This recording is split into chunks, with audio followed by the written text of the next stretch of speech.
বাংলাদেশের বুক চিরে বয়ে চলা যমুনা নদী সৃষ্টি করেছে অসংখ্য চর ও দ্বীপ। বাইরে থেকে এসব চর নিস্তব্ধ মনে হলেও ভেতরে লুকিয়ে আছে প্রাণের গল্প। আজ রাজশাহীর যমুনা নদীর এক চরে আমরা পরিচিত হব নদীর এক নীরব প্রহরীর সঙ্গে, যার নাম গাংটিটি। ইংরেজি নাম রিভার ল্যাপুইং। গাংটিটির একটি বিরল ও লাজুক পাখি, যারা নদীর ধারে বসবাসে বিশেষভাবে অভ্যস্ত। বাদামি রঙের শরীর, সাদা গলা আর উজ্জ্বল হলুদ চোখ, সব মিলিয়ে এটি বালির সঙ্গে চমৎকারভাবে মিশে যায়।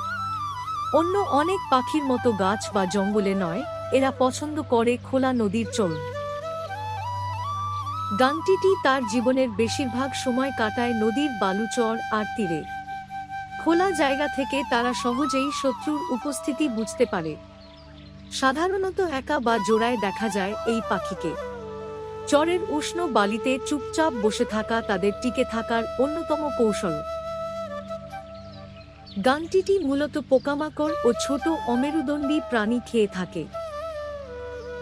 বালির নিচে লুকিয়ে থাকা পিঁপড়া, পোকা, কেঁচো এসবই তাদের খাবার। ধীর পায়ে চলা আর তীক্ষ্ণ দৃষ্টির সাহায্যে তারা খাবার খুঁজে নেয়। মাঝে মাঝে এই পাখিকে দেখা যায় নিজের পালক পরিষ্কার করতে। পালক পরিষ্কার রাখা তাদের উড়ান ও সুরক্ষার জন্য খুবই গুরুত্বপূর্ণ। এই শান্ত মুহূর্তগুলো আমাদের দেখায় প্রকৃতির স্বাভাবিক সৌন্দর্য। আমাদের মনে করিয়ে দেয় নদীভিত্তিক পরিবেশ কতটা নাজুক। নদীর পরিবর্তন আর মানুষের বাড়তে থাকা কর্মকাণ্ডে এই পাখির আবাস হুমকির মুখে।